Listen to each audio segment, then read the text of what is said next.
Assalamualaikum warahmatullahi wabarakatuh. Perkenalkan, nama saya Yulvanida Oktaviani, NIM 19802244014 dari Program Studi Pendidikan Administrasi Perkantoran Universitas Negeri Yogyakarta. Dalam video kali ini, saya akan menjelaskan tentang 3 topik seputar psikologi pendidikan. Yang pertama, tentang arti penting mempelajari psikologi pendidikan. Yang kedua, materi-materi singkat dalam psikologi pendidikan. Yang ketiga, inovasi saya untuk perubahan pendidikan di Indonesia. Simak baik-baik ya. Yang pertama, saya akan menjelaskan topik tentang arti penting mempelajari psikologi pendidikan. Apa sih arti penting psikologi pendidikan? Menurut saya, pentingnya psikologi pendidikan itu kita dapat memahami dan mengetahui karakter seseorang, terutama peserta didik. Dengan kita mengetahui karakter setiap individu, kita yang notabene akan menjadi tenaga pendidik, akan tahu cara terbaik untuk bertindak sesuai dengan karakter setiap siswanya. Dapat membantu mencari metode pembelajaran yang tepat, serta dapat menciptakan iklim belajar yang kondusif. Pada topik kedua, saya akan menjelaskan tentang materi psikologi pendidikan. Itu psikologi pendidikan, ilmu yang mempelajari tentang belajar, pertumbuhan, dan kematangan individu, serta penerapan prinsip-prinsip ilmiah terhadap reaksi manusia. Pendidikan sendiri bertujuan untuk mempengaruhi proses belajar dan mengajar. Materi yang pertama yaitu perkembangan anak. Materi yang kedua yaitu perkembangan remaja. Pengertian perkembangan yaitu perubahan-perubahan yang dialami individu atau organisasi menuju tingkat kedewasaannya atau kematangannya yang berlangsung secara sistematis, produktif, dan berkesinambungan, baik menyangkut aspek fisik maupun psikis. Aspek perkembangan anak. Yang pertama, kognitif. Lahir hingga 2 tahun. Tahap yang berkembang yaitu sensorik motor. 2-7 tahun, tahap yang berkembang yaitu praoperasional. 7 hingga 11 tahun, tahap yang berkembang yaitu operasional konkret. 11 hingga dewasa, tahap yang berkembang yaitu operasional formal. Yang kedua yaitu moral. Pro-konvensional. Yang pertama, berorientasi kepada kepentingan diri sendiri. Yang kedua, berorientasi kepada kepatuhan dan hukuman. Yang ketiga, 2-4 tahun, anak dapat merasakan perasaan sedih, marah, takut, dan lain-lain. 4-5 tahun, anak mampu mengenali sebab dari emosi yang dirasakan. 10 tahun, anak mampu melakukan penyesuaian. Yang keempat, yaitu sosial. 3-4 tahun, pergaulan anak terbatas pada lingkungan keluarga. Yang kedua, 4 tahun, 20% waktu yang digunakan untuk bergaul dengan teman sebaya. 7-11 tahun, 40% waktu yang digunakan untuk bergaul dengan teman sebaya. Sebagai perkembangan remaja. Yang pertama yaitu emosi. Terjadi perubahan emosi akibat dari perubahan hormonal dalam tubuh. Yang kedua, merasa bahwa orang sekitar memperhatikannya. Yang ketiga, percaya diri unik dan tidak dapat dikalahkan. Yang kedua yaitu kognitif. Penekanan terhadap kemungkinan versus kenyataan, yaitu pemecahan masalah menggunakan nalar ilmiah, kemudian kecakapan dalam mengkomunikasikan ide-ide. Yang ketiga yaitu berorientasi pada konformitas dan penerapan sosial. Berorientasi kepada otoritas dan keteraturan sosial. Yang keempat yaitu sosial. Relasi antara orang tua dan remaja ditunjukkan dengan terjadinya peningkatan konflik. Yang kedua, relasi pertemanan dijelaskan bahwa 60% waktu dihabiskan bersama teman. Materi selanjutnya yaitu perbedaan individu. Suatu perbedaan yang dimiliki oleh individu, baik fisik maupun non-fisik, yang menjadikan seseorang memiliki karakteristik dan ciri-ciri yang berbeda satu dengan yang lain. Implikasi perbedaan individu. Perbedaan individu membawa implikasi terhadap cara guru dalam mengelola kelas. Program dari implikasi perbedaan individu yaitu program yang paling banyak dilaksanakan seperti program pengayaan dan program percepatan. Perbedaan individu dibagi menjadi 4, yaitu kepribadian, organisasi yang dinamis dalam diri individu sebagai sistem psikologis yang menentukan cara yang khas dalam menyesuaikan diri terhadap lingkungan. Yang kedua, intelijensi, yaitu kemampuan yang dibawa sejak lahir yang kemungkinan seseorang berbuat sesuatu dengan cara tertentu. Yang ketiga, gaya belajar. Yang pertama yaitu visual. Gaya belajar yang lebih menggunakan alat indera penglihatan sebagai alat memperoleh pengetahuan. Yang kedua yaitu auditorial. Gaya belajar yang lebih menggunakan indera pendengaran untuk memperoleh pengetahuan. Yang ketiga yaitu kinestetik. Gaya belajar yang lebih menekankan praktek dan gerak langsung sesuatu yang dipelajari. Yang keempat yaitu temperamen, yang dapat diartikan yaitu sifat-sifat jiwa yang sangat erat hubungannya dengan keadaan jasmani seseorang. Dibagi menjadi 2 yaitu ekstrovert dan introvert. Materi selanjutnya yaitu teori belajar behavioristik. Konsep teori belajar behavioristik yaitu teori belajar yang lebih menekankan pada perubahan tingkah laku serta sebagai akibat dari interaksi antara stimulus dan respon. Edward Lee Tording menjelaskan tentang belajar dapat terjadi dengan dibentuknya hubungan yang kuat antara stimulus dan respon. Stimulus berupa perubahan dari lingkungan eksternal yang menjadi tanda untuk bereaksi. Respon yang terjadi berupa tingkah laku yang dimunculkan karena adanya stimulus. Ciri-ciri dari teori belajar behavioristik yaitu mementingkan pengaruh lingkungan. Yang kedua, mementingkan hubungan sebab akibat pada waktu lalu. Yang ketiga, mementingkan mekanisme terbentuknya hasil belajar. Yang keempat, mementingkan terbentuknya kebiasaan. Pengertian secara umum teori belajar behavioristik yaitu belajar merupakan suatu proses interaksi perubahan tingkah laku sebagai akibat dari interaksi antara stimulus dan respon. Seseorang bisa dianggap telah belajar apabila ia menunjukkan perubahan tingkah lakunya. Teori belajar kognitif. Konsep dasar teori belajar kognitif yaitu teori belajar kognitif lebih mementingkan proses belajar daripada hasil belajarnya. Model belajar kognitif mengatakan bahwa tingkah laku seseorang ditentukan oleh persepsi serta pemahaman tentang situasi yang berhubungan dengan tujuan belajarnya. Belajar merupakan perubahan persepsi dan pemahaman yang tidak selalu dapat terlihat sebagai tingkah laku yang nampak.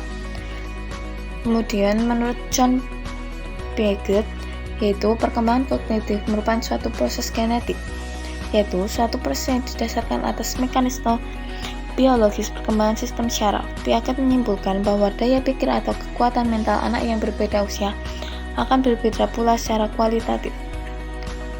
Penerapan teori kognitif ini contohnya pada pembelajaran mandiri, di mana siswa dapat belajar sesuai dengan tingkat perkembangannya sendiri dan sesuai dengan kecepatannya sendiri. Selain model pembelajaran mandiri, model diskusi dengan memfokuskan pada perkembangan siswa dan guru sebagai fasilitator untuk membantu siswa berkembang sesuai dengan struktur kognitifnya juga merupakan contoh penerapan teori kognitif. Teori belajar humanistik. Konsep dasar teori belajar humanistik yaitu proses belajar dimulai yang ditunjukkan untuk kepentingan memanusiakan manusia itu sendiri. Teori belajar ini lebih banyak berbicara tentang konsep-konsep pendidikan untuk membentuk manusia yang dicita-citakan serta tentang proses belajar dalam bentuk yang lebih ideal. Menurut Arthur Combe, konsep dasar yang sering digunakan yaitu belajar terjadi bila mempunyai arti bagi individu. Guru tidak bisa memaksakan materi yang tidak disukai atau tidak relevan dengan kehidupan mereka. Anak tidak bisa matematika atau sejarah bukan karena bodoh, tetapi karena mereka enggan dan terpaksa merasa sebenarnya tidak ada alasan penting mereka harus mempelajarinya. Guru harus memahami perilaku siswa dengan mencoba memahami dunia persepsi siswa tersebut, sehingga apabila ingin merubah perilakunya, guru harus berusaha mengubah keyakinan atau pandangan siswa yang ada.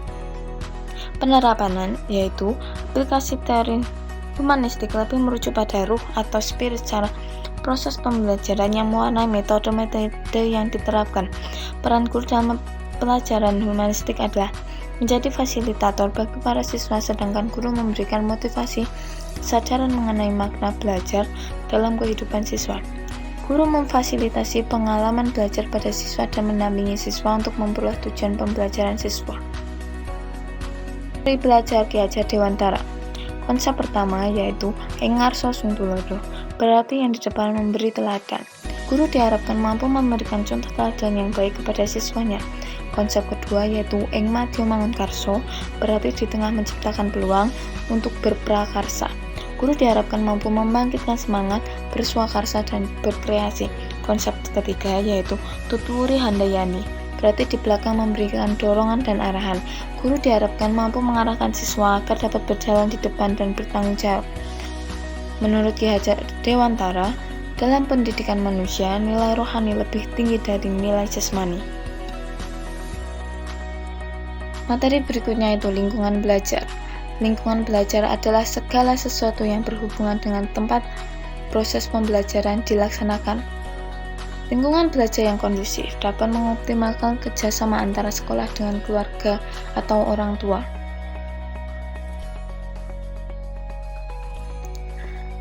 Macam-macam lingkungan belajar menurut Ki Hajar Dewantara.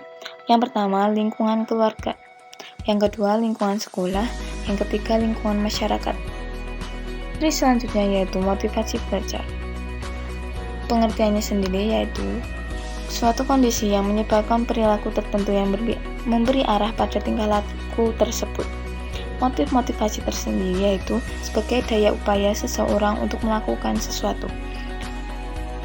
Dimensi motivasi tersendiri yang pertama yaitu ketekunan dalam belajar, kedua mandiri dalam belajar, yang ketiga berprestasi dalam belajar, keempat ulet dalam menghadapi kesulitan, dan yang terakhir yaitu minat ketajaman perhatian dalam belajar. Motivasi belajar. Yang pertama, motivasi ekstrinsik.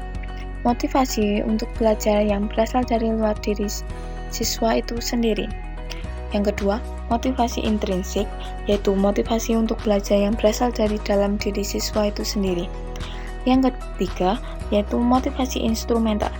Motivasi ini bertujuan dengan ada dorongnya penghargaan atau menghindari hukuman. Yang keempat, motivasi berprestasi. Motivasi ini untuk belajar untuk memperoleh keberhasilan atau prestasi yang dicapainya. Materi selanjutnya itu evaluasi belajar. Yang pertama, pengukuran hasil belajar merupakan suatu usaha untuk mengetahui keadaan sesuatu sebagaimana adanya dengan tujuan mengetahui seberapa jauh perubahan tingkah laku peserta didik. Yang kedua, penilaian hasil belajar, suatu tindakan untuk memberikan interpretasi terhadap hasil pengukuran dengan menggunakan norma tertentu untuk mengetahui tinggi rendah serta baik buruknya aspek tertentu. Alat-alat ukur evaluasi belajar. Yang pertama, validalitas. Yang kedua, reliable. Yang ketiga, objektivitas. Yang keempat, praktikabilitas. Yang kelima, ekonomis. Bentuk tes. Yang pertama, matching test. Yang kedua, analogi test. Yang ketiga, rearrangement test. Yang keempat, true false test. Yang kelima, multiple choice test. Materi terakhir yaitu diagnosis kesulitan belajar. Diagnosis adalah penentuan jenis masalah, kelainan, atau ketidakmampuan dengan meneliti latar belakang penyebab gejala-gejala yang tampak. Kesulitan belajar adalah sesuatu gejala yang nampak pada peserta didik yang ditandai dengan adanya prestasi belajar yang rendah atau di bawah norma. Faktor-faktor yang mempengaruhi kesulitan belajar. Yang pertama, faktor internal. Terdiri dari kemampuan intelektual, 2 perasaan dan percaya diri, 3 motivasi, 4 kematangan untuk belajar, 5 usia, 6 jenis kelamin, ke-7 kemampuan mengingat, ke-8 kemampuan penginderaan. Yang kedua, faktor eksternal. Terdiri dari guru, kualitas pembelajaran, fasilitas pembelajaran, lingkungan sosial, dan lingkungan alam. Macam-macam kesulitan belajar. Yang pertama, learning disorder, yaitu proses belajar anak terganggu karena timbulnya respon yang bertentangan. Yang kedua, learning disability, yaitu selalu menghindari kegiatan belajar mengajar. Yang ketiga, underachiever, artinya memiliki potensi intelektual di atas normal, namun prestasi cenderung rendah. Yang keempat, slow learner, artinya membutuhkan waktu belajar yang lebih lama. Yang kelima, learning dysfunction, artinya gejala proses belajar yang tidak dapat berfungsi dengan baik. Yang terakhir, prosedur diagnosis kesulitan belajar. Yang pertama, identifikasi peserta didik. Dapat dilakukan dengan menganalisis perilaku dan menganalisis prestasi. Yang kedua, merelokasi letak kesulitan belajar. Yang ketiga, menentukan faktor penyebab kesulitan belajar. Yang keempat, memperkirakan alternatif bantuan.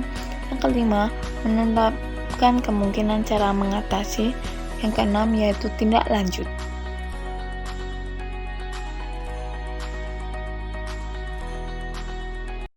Akan menjelaskan topik yang ketiga, yaitu inovasi saya untuk perubahan pendidikan di Indonesia. Yang pertama, meningkatkan keterlibatan peserta didik. Keterlibatan peserta didik di dalam belajar sangatlah penting untuk meningkatkan kemampuan peserta didik tersebut. Cara yang dapat dilakukan guru untuk meningkatkan keterlibatan peserta didik tersebut yaitu: yang pertama, memberikan dorongan dan motivasi terhadap peserta didik. Yang kedua, mengombinasikan metode belajar dalam teori behavioristik, kognitif, serta humanistik agar peserta didik tidak merasakan bosan dengan metode yang diajarkan guru, karena kemampuan pemahaman, passion, serta soft skill peserta didik berbeda-beda. Yang kedua, mengembangkan media digital serta pemanfaatan teknologi untuk media pembelajaran secara merata hingga pelosok desa. Untuk menghadapi era revolusi industri 4.0, diperlukan pendidikan yang dapat membentuk generasi kreatif, inovatif, serta kompetitif. Hal tersebut salah satunya dapat dicapai dengan cara mengoptimalisasikan penggunaan teknologi sebagai alat bantu pendidikan yang diharapkan mampu menghasilkan output yang dapat mengikuti atau mengubah zaman menjadi lebih baik. Indonesia pun perlu meningkatkan kualitas lulusan sesuai dunia kerja dan tuntutan teknologi digital saat ini. Sudah saatnya kita meninggalkan proses pembelajaran yang cenderung mengutamakan hafalan atau sekedar menemukan satu jawaban benar dari soal. Metode pembelajaran pendidikan Indonesia harus mulai beralih menjadi proses-proses pemikiran yang visioner, termasuk mengasah kemampuan berpikir kreatif dan inovatif. Hal ini diperlukan untuk menghadapi berbagai perkembangan teknologi dan ilmu pengetahuan saat ini. 3. Meningkatkan minat literasi peserta didik di seluruh Indonesia. Tanpa disadari, minimnya minat baca bisa berdampak sangat fatal terhadap keutuhan negara. Tidak hanya itu, minat baca juga menjadi kriteria untuk mengukur kualitas pendidikan di suatu negara. Beberapa ini penyebab rendahnya tingkat literasi di Indonesia. Yang pertama, kurangnya perhatian pemerintah pada budaya literasi. Dukungan pemerintah masih bersifat temporer, yaitu pada event-event tertentu saja. Hal ini terbukti dengan keberadaan perpustakaan di beberapa daerah yang tampak sepi penuh pengunjung. Minimnya kegiatan literasi yang melibatkan pelajar dan masyarakat umum. Tentu berbagai kegiatan tersebut butuhnya ada dorongan baik dari pemerintah daerah maupun pusat. Karena budaya ini menjadi kendala utama dalam meningkatkan kualitas sumber daya masyarakat yang seharusnya mampu mengembangkan diri dalam menambah ilmu, pengetahuannya secara mandiri melalui membaca. Yang kedua, rendahnya kesadaran orang tua akan pendidikan. Tentu ini hal yang dipengaruhi oleh rendahnya tingkat pendidikan para orang tua yang berdampak pada kebiasaan anak. Orang tua yang peduli pada pendidikan akan membiasakan anaknya sejak dini untuk rajin membaca, pergi ke perpustakaan, rajin membelikan buku, dan mengajak bermain di dunia literasi. Berbeda dengan orang tua zaman sekarang, mereka lebih suka membelikan anak-anaknya permainan dengan tujuan agar mereka terhibur. Namun justru hal tersebut menghambat perkembangan pola berpikir anak. Dan itulah yang menyebabkan anak-anak Indonesia memiliki minat baca yang rendah. Yang ketiga, kurangnya tanggapan dari lembaga pendidikan. Sekolah dan pengajar merupakan salah satu elemen penting untuk mendorong tumbuhnya minat baca dalam diri anak. Apalagi dengan fasilitas perpustakaan, sehingga seharusnya sekolah memaksimalkan fungsi perpustakaan tersebut sebagai tempat untuk meningkatkan budaya literasi di lingkungan sekolah. Banyak sekali solusi yang bisa diterapkan untuk menumbuhkan budaya baca dalam diri anak. Saya ambil beberapa cara meningkatkan budaya literasi. Yang pertama, memaksimalkan fungsi perpustakaan sebagai tempat yang nyaman untuk membaca, sehingga pengunjung akan merasa nyaman dengan suasana perpustakaan yang tidak membosankan. Pihak pemerintah daerah sebagai pengelola perpustakaan atau pihak sekolah bisa merenovasi ruangan menjadi semenarik mungkin, serta menyediakan persediaan buku yang lengkap dengan kebutuhan pengunjung. Yang kedua, penerapan wajib membaca di lingkungan sekolah. Hal ini juga dibutuhkan dorongan dan penekanan dari pihak sekolah untuk mewajibkan siswanya membaca dalam durasi waktu tertentu, sehingga akan ada dampak positif dengan dirutinkannya kebijakan ini. Alhasil, budaya membaca itu secara perlahan akan tumbuh dengan sendirinya dalam diri siswa, karena budaya tersebut muncul dari sebuah kebiasaan. Yang ketiga, memperbaiki sistem pendidikan di Indonesia dengan melakukan pemerataan pendidikan di seluruh wilayah pelosok.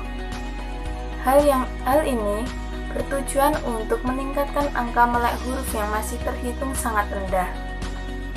Pemerataan tersebut bisa dilakukan dengan pembangunan infrastruktur berupa gedung sekolah, penyebaran guru, penyediaan stok buku yang besar, serta pemenuhan fasilitas penunjang lainnya.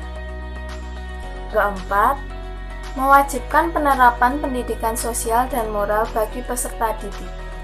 Maraknya krisis moral yang dialami peserta didik di Indonesia seperti tawuran, pembunuhan, pelecehan, dan pembulian itu hanya sebagian kecil dari runtuhnya moral penerus bangsa. Seperti yang kita ketahui, perkembangan zaman memiliki dampak yang negatif, yaitu sikap ketidakpedulian antar sesama.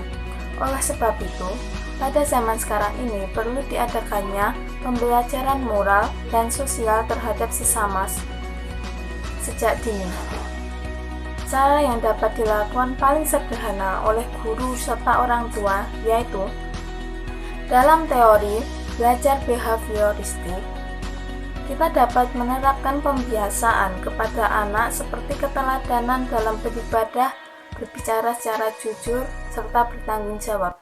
Yang kedua, jika siswa atau anak memiliki kesalahan, berilah pendekatan persuasif sehingga bersifat mendidik dan memberikan efek kesadaran diri yang baik untuk dirinya sendiri.